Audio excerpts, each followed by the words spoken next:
পৌষ মাসের পর অনেকেই মূলো খান না, তাই পৌষ মাস চলে যাওয়ার আগে ঠিক আগের মুহূর্তে মূলোর এই রেসিপিটি বানিয়ে ফেলুন।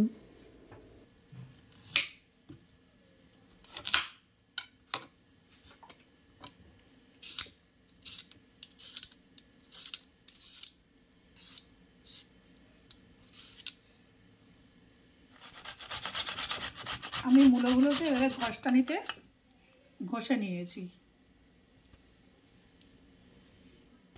আমি এরকম একটা কাপড় নিয়েছি, নিয়ে মূলো পুরানোগুলো দিয়ে আমি রসটাকে চিপে নেব।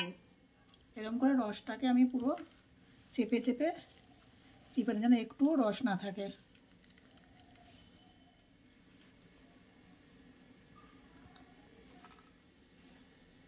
এই যে আমি একদম শুকনো করে চিপড়ে নিয়েছি। একটা কড়াই নিয়েছি, দিয়ে দিচ্ছি ঘি।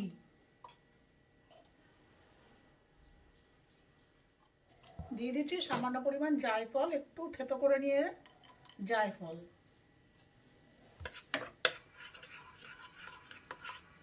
এরপর এর মধ্যে চিপে রাখা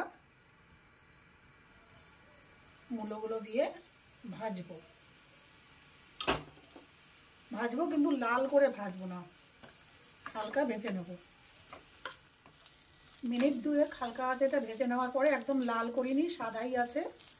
দিয়ে দিচ্ছি, আমার এখানে 1 লিটার দুধ আছে, আমি এখানে অর্ধেক দেবো, মানে ½ লিটার দুধ দিয়ে দেবো।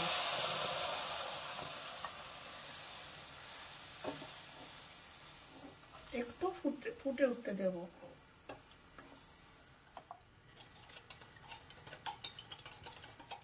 বড় চামচের 1 চামচ মতো একটু কনডেন্স মিল্ক ছিল, একটু দুধের মধ্যে গুলে দিয়ে দিচ্ছি।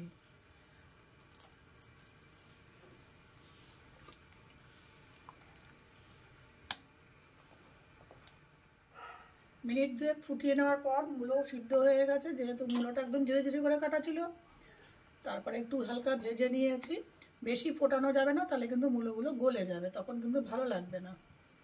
আর এটা রেসিপিটা এমনই রেসিপি, আপনারা যদি বলে না দেন এটা মূলো, তাহলে কেউ ধরতেই পারবে না এটা মূলো। এর থেকে বেশি আমি ঘন করব না। আমি এখন দুধটাকে বন্ধ করে দিয়ে, গ্যাসের জালটাকে বন্ধ করে দিয়ে দেবো পাটালি গুড়। আমি এখানে আমার স্বাদ মতন, পরিমাণ মতো দিচ্ছি। আপনারা আপনাদের স্বাদ মতন বা পরিমাণ বুঝে দিয়ে দেবেন পাটালি গুড়।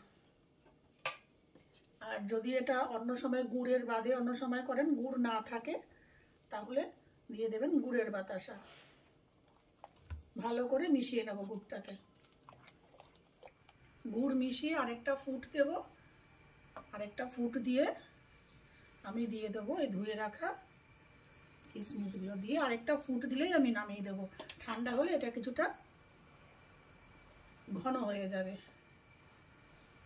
তৈরি আমার মূলোর পায়েস। এটাকে ঠান্ডা করে সার্ভ করব।